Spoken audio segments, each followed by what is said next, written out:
My I had three brothers and a sister. There's five of us kids, and my dad was basically just a good old farm boy, Yeah. like Ken. Mm-hmm. Ken reminds me a lot of my dad. Just a hardworking, good old farm boy that like worked hard his whole life, and just a really good man, solid, good family man. I shared at my dad's funeral that out of my dad was probably the best man that I ever knew. Just being good. He was never great in the eyes of the world. Nobody, like when I die and my kids die, there won't be anybody on the planet anymore that even remembers him. He'll be forgotten by the world because he never did anything that the world would remember his name for. But he was truly a good man, just good. And this is really ironic, but there's actually fewer good men in the world than there are great men. Yeah, that's true. And you can be great without being good. In fact, most people that are great aren't good. Yeah. They almost a lot of times the people that the world considers to be great, think about the actors and actresses, Hollywood, the rock stars, the politicians, the athletes, you think about the world-renowned figures all around the world, most of them sold their goodness to achieve greatness. Yeah, true. And I'm not saying they all have, Yeah. because I'm sure maybe there's come on in, Brenda. There are probably, hold this for her. I'm sure there's people that that done that. But my dad he was a good man. And my mom was a saint. I didn't know it when I was a kid, but as I got older, I started to recognize that she was truly a saint. And my dad, I can remember this happened at least two or three times when I was a kid, and it wasn't actually uncommon for my dad to bring people home for supper. Well, back then, we didn't have cell phones, so he might not tell my mom that we were having somebody for supper till maybe like a half hour. In fact, a half hour before. Sometimes he'd bring them in the house and say, "Oh yeah, they're coming they're here for supper tonight." And that's why I say my mom was a saint, because she could always manage to pull just an amazing meal together. And I don't know if we ever entertained royalty, but we actually had people in our house that I wouldn't say they were world famous, but they were famous in the circles that they traveled in. Yes.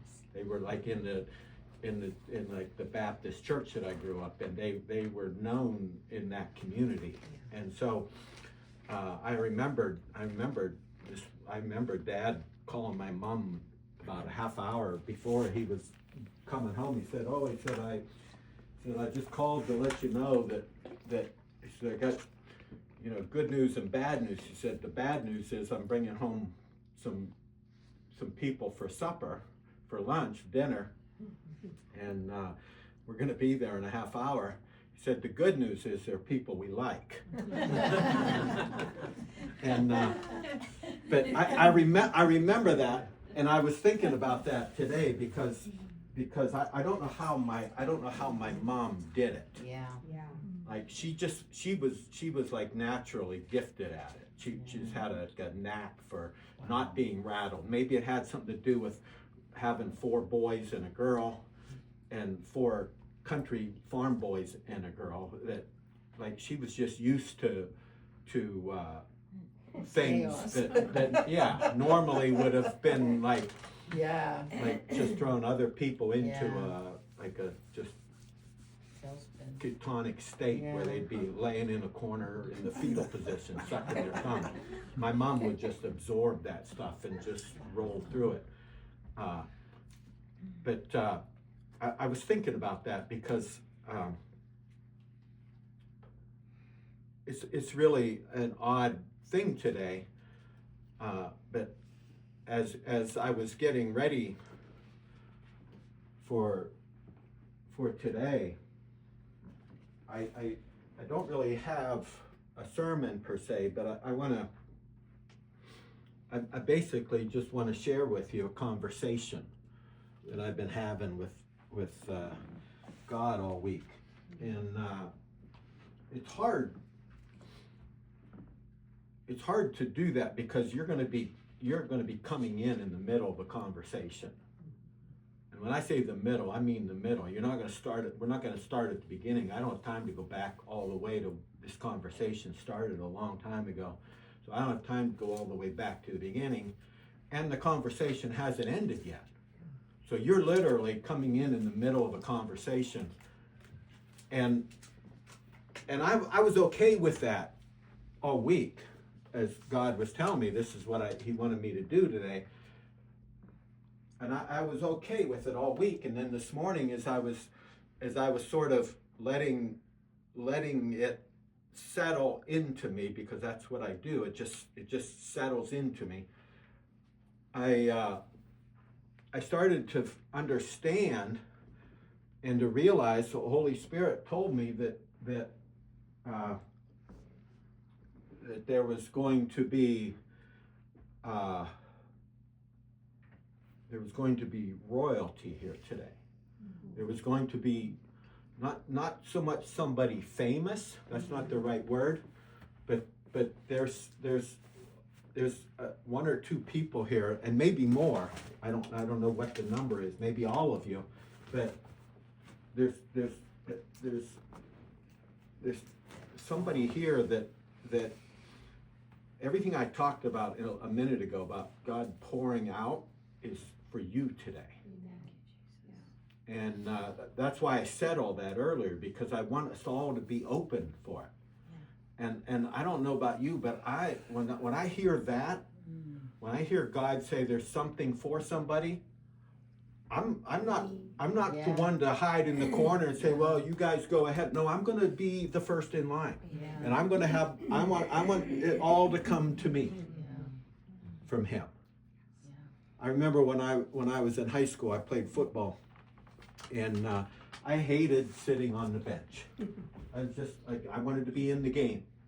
I didn't even, I wanted to win the game, but more important than winning the games, I wanted to be on the field. I'd rather be in the game and lose than be on the bench and win.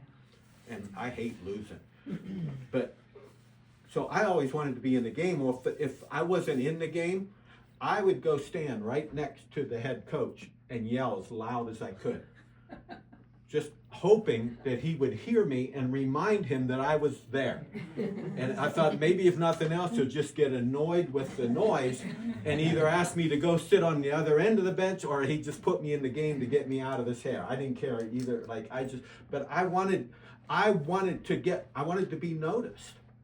Because I wanted to be in the game. I wanted to be participating. And I don't know about you, when God says, I've got something for you today, just throw your arms up, jump up and down, wave them. Here I am. Here I am. Remember Isaiah? Last week we talked about it, Isaiah chapter 6, when God said, who's going to go? Who's going to go and tell the story? Who's going to go? And Isaiah said, here am I. Send me. And that should be all of our attitudes today, because and if you walk out of here and maybe God, I hope this doesn't happen. Maybe you walk out of here and you're looking at all the people around you and thinking, well, it must have been for them because I didn't get nothing. I hope that doesn't happen to you. But it's okay if it does. It's okay that you jump up and down in front of God and said, hey, I'm here. I'll receive what you have. Even if what God is got isn't for you precisely, it's still going to be okay. But I was reading the book of Daniel this week, and it dawned on me that the entire book of Daniel is really odd. Yeah.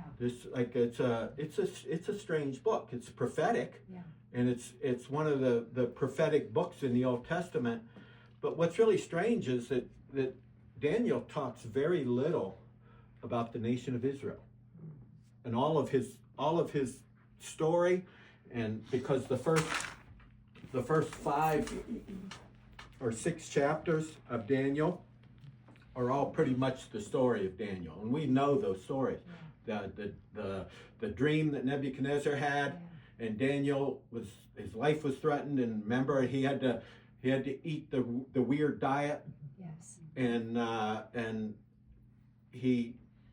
the king had a dream, wouldn't tell anybody what the dream was, but he wanted all of his advisors to tell him what the dream was and then tell him what the dream meant. And they couldn't do it, of course, and so the king says, well, I'm going to get rid of all you guys and get new ones. Well, that wasn't a layoff situation. That was permanent letting go. Because he was going to cut their heads off. Said, if you're not going to use your heads, you don't need to have them walking around on your shoulders anymore.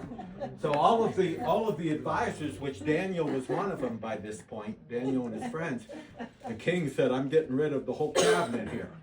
And it's like a line change in hockey. One whole group goes off and another whole group comes on.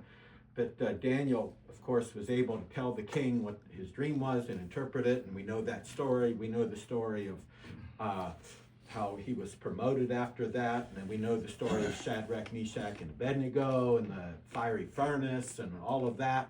We know the story of Daniel in the lion's den. We know that Daniel was the one that was able to interpret the handwriting on the wall.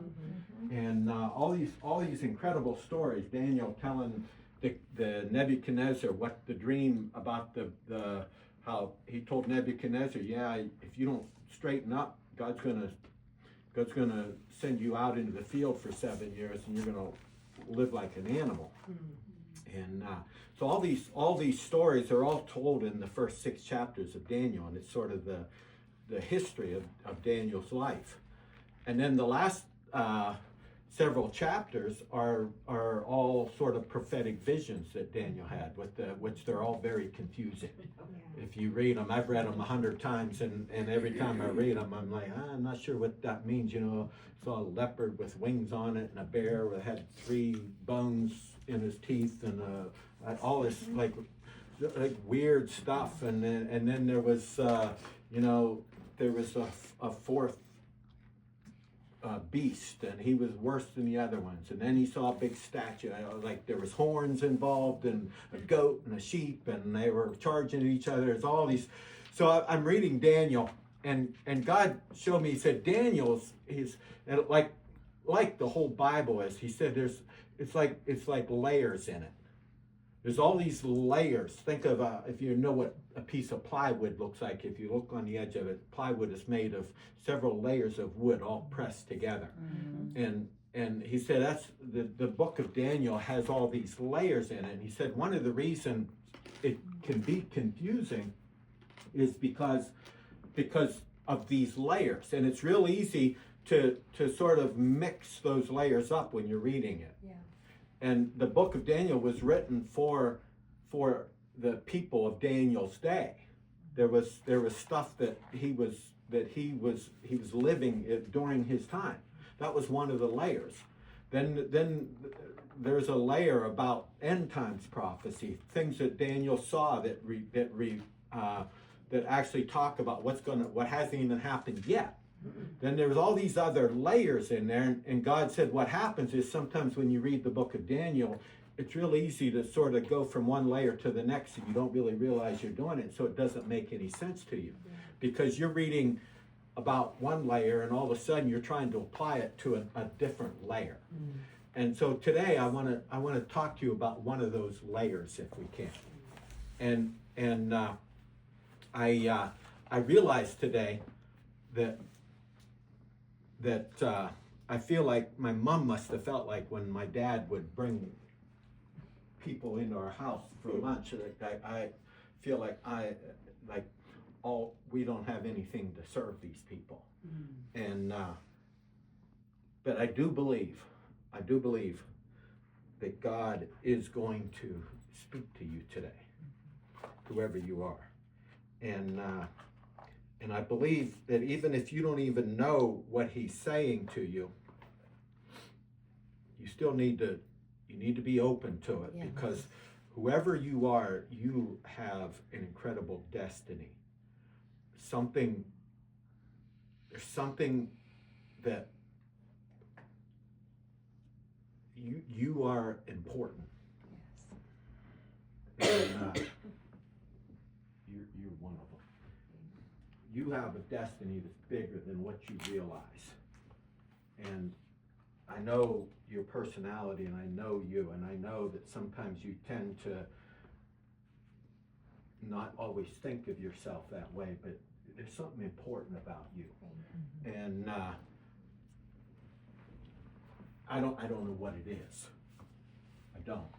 But the thing about destiny is, you know, we're always, if you're somebody like me who's always sort of, I've been seeking my destiny my whole life. Because I've known for a long time that God has a destiny for me, a very specific thing to be, I guess. I don't even know how to describe it. I know God knows. And if you're one of those people and you sense in you that there's something about you, and oftentimes it baffles you because your destiny seems way too big for your abilities or your intelligence or your education and sometimes you actually feel like you're like floundering because of it. You feel like, oh, I'm not accomplishing it because you can't see it taking place. But one of the things I've learned about that is your destiny really isn't something you find. It's not even really something that you become. It's something that actually finds you, almost. It's an odd thing, and because you're listening to a conversation today, it might not always make sense to you, because it doesn't always make sense to me, because a conversation is, you don't know everything that you're talking about, and destiny is one of those things. And so this morning, as I was getting ready, Cindy and I were getting stuff. Earlier this morning, we were getting ready for church today, and both of us had this. You ever have those days where you just feel kind of like blah? Just blah. Like that, nothing's wrong. Nothing. You just don't feel like nothing's exciting. Nothing good, nothing bad. You know, if the house was on fire, you'd just stand there and look at it and think, oh, look at there. If you won the lottery and won $1 billion, you'd be, oh, okay. Like nothing sounds exciting to you. I hate those kind of days. Well, and Cindy and I don't have them like this very often, where both of us have them together, because when one of us feels that way, the other one is usually able to sort of help us up out of it. Neither one of us likes it. And the only good thing is I've had enough of them now to know that tomorrow it'll probably be over. Yeah. Well, we were both feeling that way this morning, and so as we're getting ready for church, I was like, I don't care. Like, I don't care.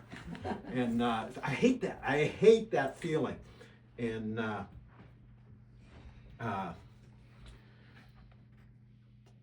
but then I came in this room, and the Holy Spirit said something big is going to happen today. Something big. And of course, me being me, I said, well, what is it?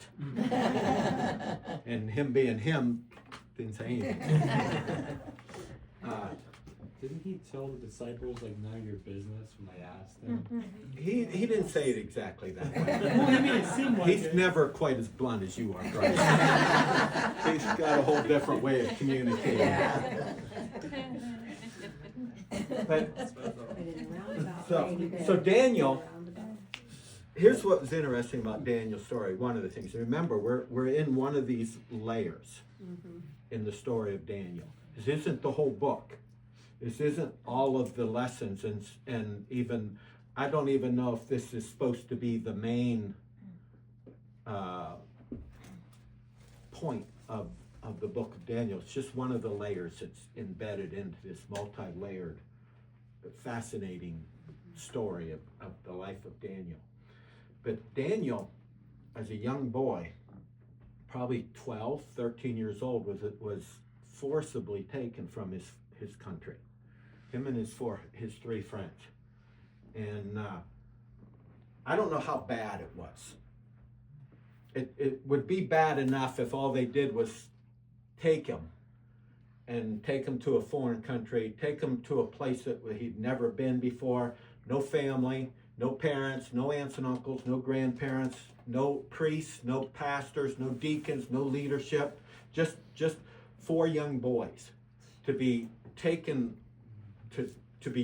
like that, forcibly, with no hope of rescue. And I can't imagine what that was like, but I actually think it was probably worse than that. The Bible doesn't say, but in all probability, those boys were castrated. They were probably mutilated. That was very normal in those days for anybody that was taken in that position. The human life had such very little value to the culture and the people of Babylon that these 4 young boys, if they lived or died, was no big deal. So they weren't worried about their well-being and their mental state. What they were to the Babylonian government, if you will, the king, was they were just bodies, human bodies that could be shaped and conformed into what they wanted them to be. So they were brought to this strange country, and they were literally forced to take new identities. They were given new names. And the reason they were given new names is because they literally wanted to wash away, if you will, or to scrub from their heads everything that they had known before. It sounds barbaric. We call that today public education. They do the same thing. They take young people and try to scrub from them everything that is their God-given identity. And maybe that's the first time you ever heard that, but that's exactly what the whole system now is designed to do. And so these young men, that's why this conversation is so relevant today, because the same thing that was going on then is happening today. Now it doesn't seem nearly as barbaric, because we don't force them to go live hundreds of miles away, but it's the same intention. It's trying to take somebody that had a God-given destiny, because Daniel and his friends were God's people. They were Jewish. They were God's chosen people. And because of the Israel's rebellion, God had basically let this happen to them. And Daniel and his 3 friends were thrust into and became part of something that was way different than what they grew up thinking. By the way, they were all nobility. They were probably in reality probably royalty. They were probably sons of kings or princes or brothers to kings. They probably had royal blood in them. That was who they picked, because they were the most educated, and they had the most to offer the people, the king of Babylon. And so they were being like this whole forcibly moving from one identity to a completely different identity. That was Daniel's existence. Now somehow, even in spite of the fact that they were young men, and they somehow held on to part of their old identity. Now here's where what God's been talking to me all week, and I'm a little bit fuzzy on this, because I'm not sure what it all means. But Daniel and his friends became successful at living in a foreign world, in a foreign identity. And I believe what God has been telling me all week is that we need to learn from that. Yes. We need to understand and know that part of our destiny and part of our purpose, by the way, God's arm was not shortened in Daniel's life. Daniel went on to become famous. He went on to become almost second, like he was a lot like Joseph. He went from being a nobody to rising to a position of preeminence, authority, and power within the Babylonian Empire, right underneath the king. In fact, he did it twice.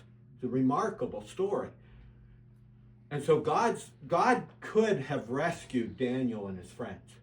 He could have taken them out of this barbaric world. Daniel's name was given to him, his name actually reflected the God of King Nebuchadnezzar, Belteshazzar, because one of the gods of Nebuchadnezzar was the god Bel.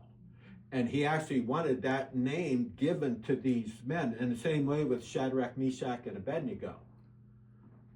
They were given names that actually reflected deities that they didn't even worship. And yet somehow, in all of this, Daniel found this line that he was able to walk. It was almost like a tightrope of balance between serving God, and he was able to serve God and serve Babylon.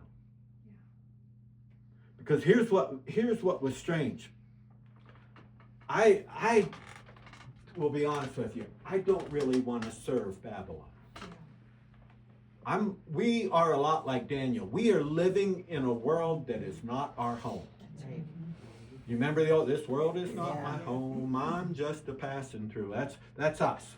That's me. This is not my permanent residence. Thank God, this body, this is what I live in today, but it's not going to be for long. I'm moving on. I'm moving on up to a deluxe apartment in the sky. Yeah. You kids don't know that. Sorry, that was the reference to a TV show from the 1970s. The rest of us all got it. I hate to do that to these kids. So anyway, we're moving on up. This is not where we're supposed to stay. But here's the thing God is saying to us today. God wants us to learn to serve and to be effective at serving the world that we're forced to live in. Yeah. Remember, Daniel was taken by force. He didn't volunteer. He didn't want to be there. Yeah.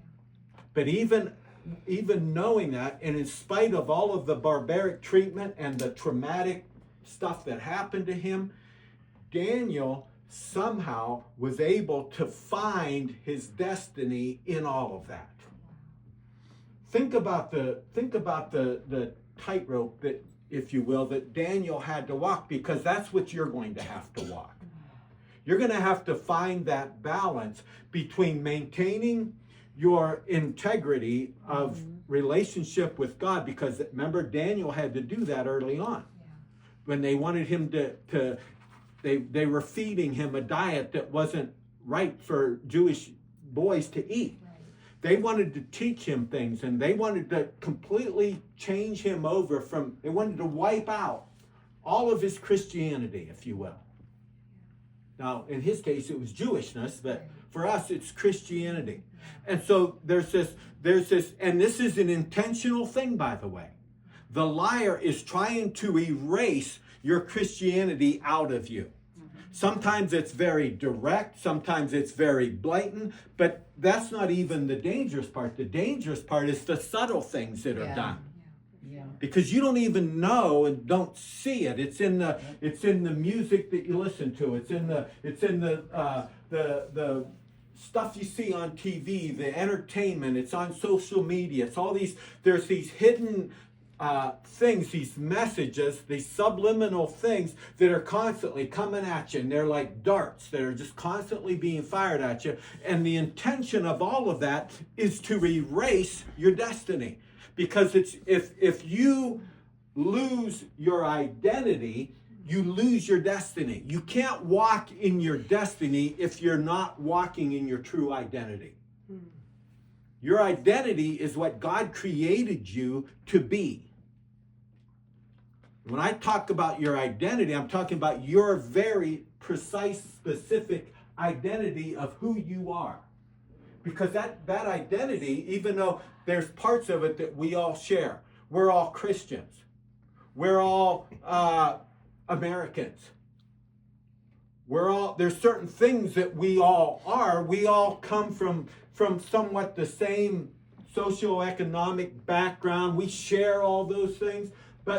But then as we go around the room and I look at you and I see your personalities and I see the circumstances of your life, what I see is each one of you has a different identity within the shared identity. And that's the identity I'm talking about today that God wants to know. God is reminding you today that you need to stay true to that identity. Yeah. Absolutely. That was what Daniel did. As a young boy, when all of the pressure was coming at him and all of the subtle things were coming at him and saying, yeah, we need to change you. We need to erase that. Daniel said, there are certain things I'm just going to hang on to. And he had to stand up to it. And he had to very diplomatically walk through that. And it was a bit of a tightrope. And it was possibly risky, and he had to take some chances. But he maintained his Christian identity, his Jewish identity. And the reason he did that, by the way, the reason this was able to happen was because Daniel was a man of destiny. And if you're concerned today that, I feel like I have this destiny, but I'm afraid I'm not going to know what it is, that I'm going to lose it. I'm telling you, you can't. God has chosen wisely. Why do you think Daniel, Shadrach, Meshach, and Abednego were able to do that? It was because they were handpicked by God for this assignment. The same way that you have been handpicked by God for what it is that is inside of you to do. Even if you don't know what that is yet today.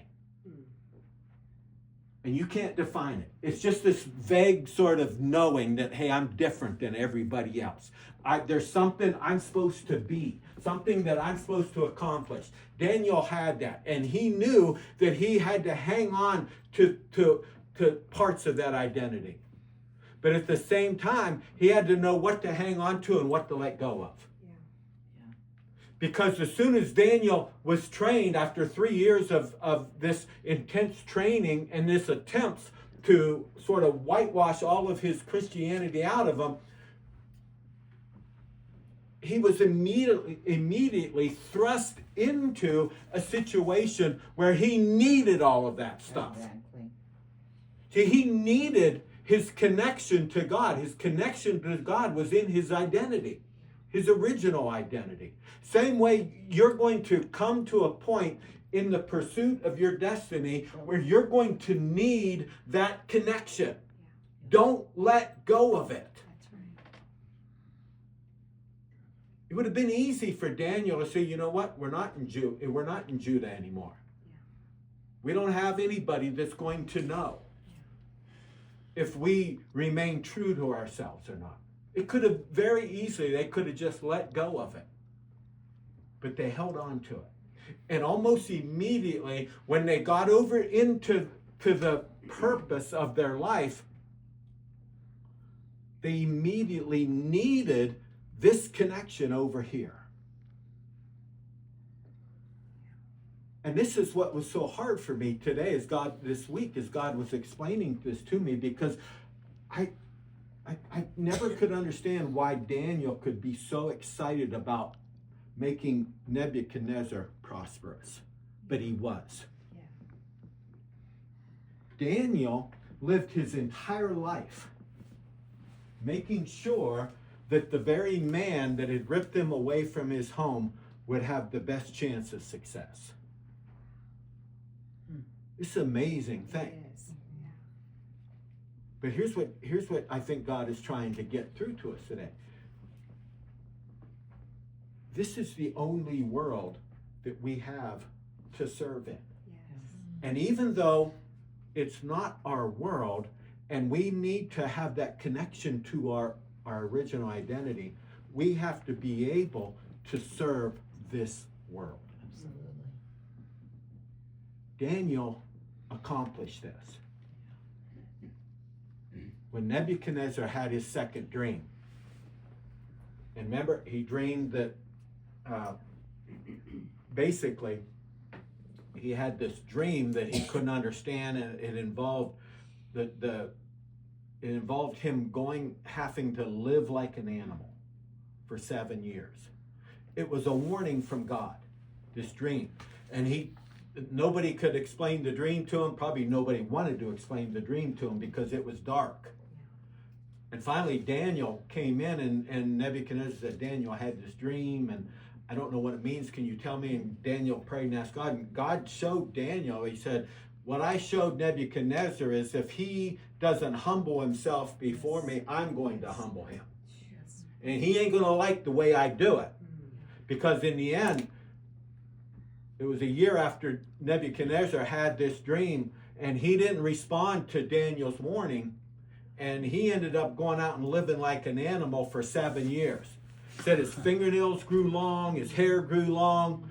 And remember, this is the king. And here he is, he's out living in a field and with no clothes on and eating the grass like the animals would eat. And he was mentally gone. Well, when God showed Daniel what was going to happen, if you read the story, what's really interesting is Daniel didn't want to tell the king. He said, King, this, I don't want to tell you what this means because it's not good. And he said, I would rather this happen to your enemies. Because Daniel's interest, Daniel's intention was for this king. Remember, this is the king that had ripped him away from his home. This was the king that had put him through all this barbaric stuff. But somehow Daniel realized that his purpose, his destiny was to minister and to help this king be all that he could be. And what God is, this is a hard thing because our personalities, we don't want the world to thrive. We want them to die. If it was me and I heard this about one of my enemies, I wouldn't be like, hey, I hate to tell you this, but you're going to go through some hard times. I would be like gloating, saying, yeah, thank God you're finally going to get yours. All those bad things you did to me, it's all going to happen to you, and I'm going to sit here and watch it. And I'm going to enjoy every minute of it. And God is telling us today, we got to change our attitude. We got to change our thinking. Because Jesus is coming back. He is. Yes. He's coming. And a lot of us have that attitude of, yeah, I'm just trying to stay out of the way and keep my head down and hope that nobody notices me because Jesus is coming back, and when he comes back, then I'm going to stand up and watch the whole world get what they got coming to them. And I'm going to watch all these politicians that are corrupt and the media that's corrupt and the liars and the haters and the fearmongers, the people that drive slow in the fast lane, and all of those people are going to get theirs. And I'm going to be on God's side, just, yeah, go, go, go. But God has a whole different idea from that. And what God showed me in the story of Daniel is that Daniel learned to bring God into the world that he was thrust into. I would like to tell you how you're supposed to do that, but I don't know. See, this is the part of the conversation that I was sort of dreading, because I brought you all this way only to tell you that now you're on your own to figure out the rest of it. But that's what I got. is God is speaking to you today, and he's telling you, hang on to your old identity, but come over here and live in the world that I put you in. Whether you agree with it or not. See, I wanted to be smart today. You know what that's like. We've talked before. I don't think any of us are smart. Most of you are smarter than me, but I wanted to be better today. I wanted to lay this all out for you, but God said, no, I'm just going to give you the middle of a conversation. Why? Because your destiny is not something you find. It's not something it is something you find, but it's not just that. It's not just something you do or accomplish. It's like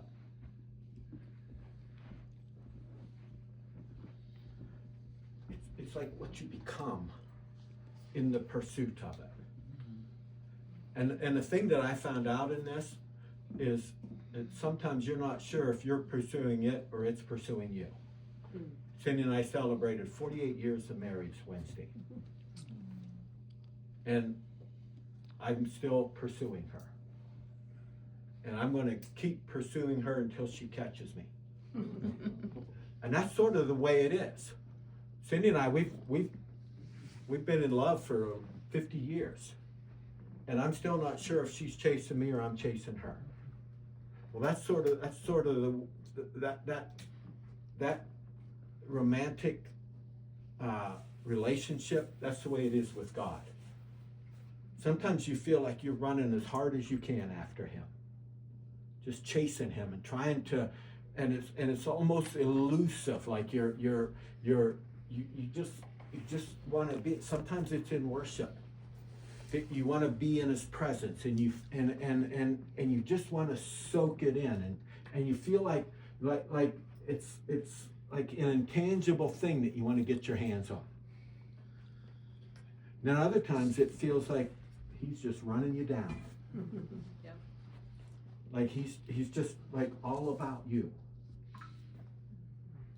Well, that's sort of how you find. That's sort of what your destiny is. So don't worry today if you're not getting the answers to how to do this. It's really more about you being open and willing to receive it. What Daniel did is exactly what Jesus was talking about in Matthew chapter 5. The Sermon on the Mount. Because one of the things that Jesus said in that sermon was, he said, you need to love your enemies. You need to do good to them that do wrong to you. You need to bless them that persecute you. And we've all heard that, but a lot of times we just sort of let that roll off of us. Almost like it's hyperbole or something that God was like he was just like throwing it out there. It's sort of like if you were perfect, you would be able to do this type of a thing. That was not what he was saying. He was saying, I need you to walk in your identity over here like Daniel did, because I need you to take what you're going to get from this, which is the perfection of God, and bring it over here. And once again, I apologize to this side of the room. You're the bad side. This is the good side. This is your real identity. You're the folks that need salvation. I want to read you that real quick. I want to show you something. Matthew chapter 5. God shed some new light on this for me. I think we're down in verse 43. Jesus is preaching one of the only actual sermons that he preached. That was recorded. You have heard it was said, love your neighbor and hate your enemy. That was Jesus. He was reminding these were all Jewish people he was talking to up on the mountain that day. And he said, you guys have all grown up under this Old Testament law that you're supposed to love your neighbor and hate your enemy. He says, but he said, there's a new way coming. This whole thing is we're going to flip it around and change a little bit. He says, but I tell you, love your enemies and pray for those who persecute you, that you may be children of your Father in heaven. He causes his sun to rise on the evil and the good and sends rain on the righteous and the unrighteous. Did you catch that phrase, that you may be children of your Father in heaven? That, you know how you become his child? Huh? Loving enemies. Loving the your enemies. Yeah. We don't like that. I don't like that. I'd rather God said, if you want to be my child, you just need to read your Bible more. You need to go to prayer meeting. You need to get together with all your friends on Saturday and have a love fest. Because I love all of you guys. Well, yeah, I do. I love all you guys. It's easy for me to be a Christian in this room. Yeah.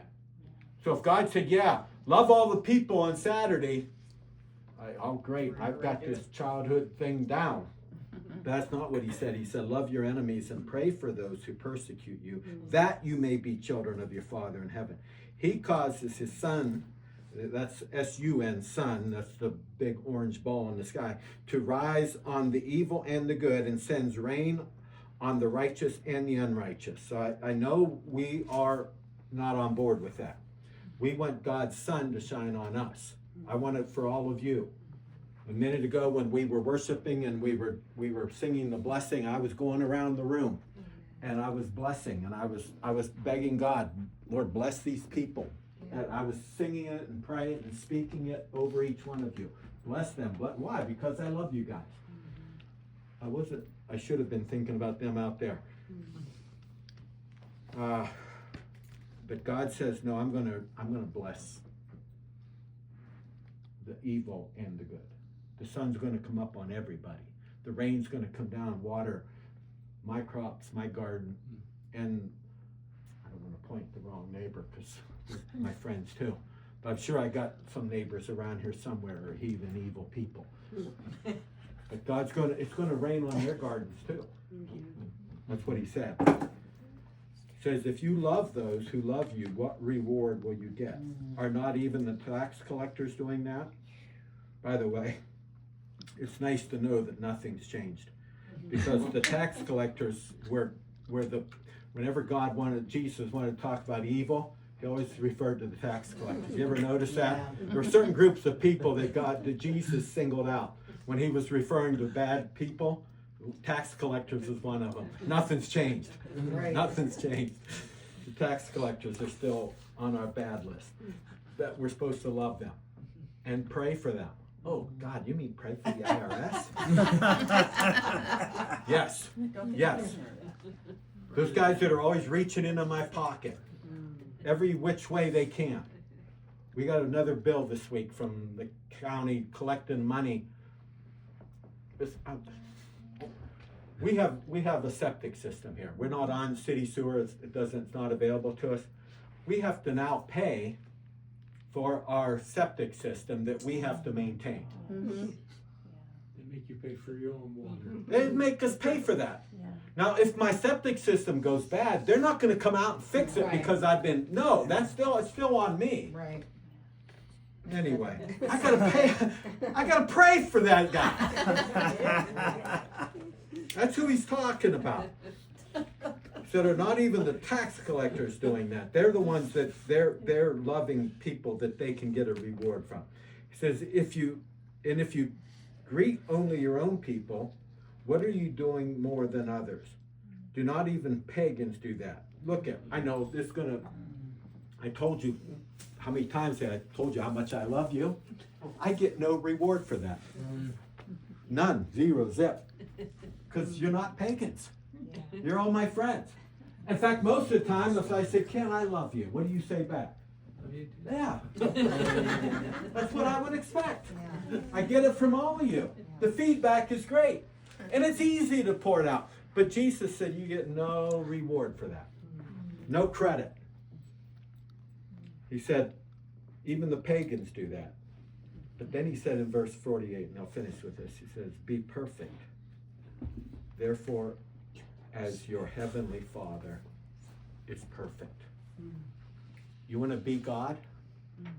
And I don't mean be like God. Right. I'm saying you want to be God. You want to be God in this world. You want to represent God. You want Jesus to be in you. You want the world to see you and they think they're looking at Jesus.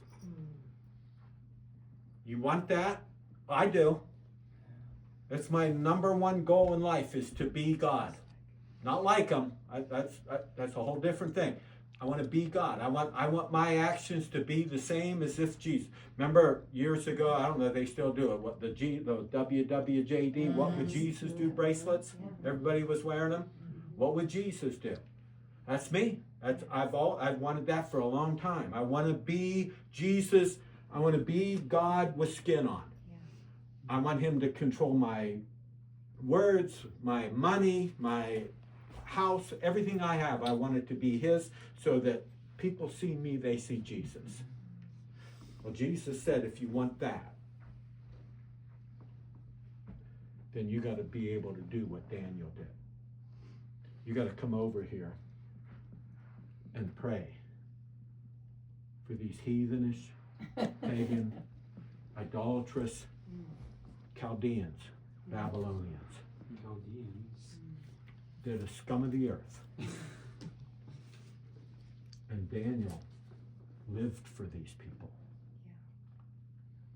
He lived for them. Why? Because he became the God that he professed to believe in.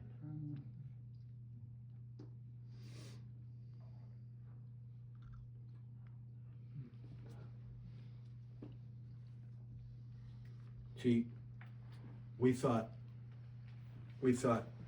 oh, I'm a man of destiny. God's got big things for you to do. Big things. Gonna accomplish great and mighty things. I'm gonna write Christian songs. I'm going to build a big church. I'm going to be a great missionary. I'm going to become Billy Graham II. I'm going to preach to stadiums full of people, and I'm going to all of this is my destiny, to rise to greatness. And what God is saying, no, your job, your destiny is to love these heathen folks.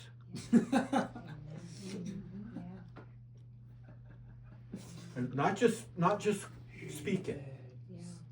See, that was where Daniel, that was how he was able to do this. This wasn't lip service that Daniel was over here praying for you. He was living it. He somehow, and remember what Daniel had to go through. But because he was so committed to his God, it was more than just about not eating pork. It was more than about him eating vegetables. That was sort of the outward sign of what was on his heart. He was committed to his identity, but he was also committed to his destiny. Our identity is that we are one in Christ. Jesus lives in us. And we are committed to that. But our destiny is over here on this side of the room. Cheering them on. Praying for them. Believing in them. Hoping for good things. See, if you're going to pray for somebody, you can't really pray for them if you're not hoping for them to get better. You know, your prayers are just going to bounce right off the ceiling if you're praying something you're not really fully invested in. So if you're thinking, well, I'll pray for those people I don't like, but I'm not gonna mean it, don't bother. It won't work. It won't work. You got a long list of people you don't like. People that rub you the wrong way. Some of it's personal, some of it's just in general. You know, and God is saying to you today, I need you to be like me and come over here and live for these people. Father God, thank you for your word today.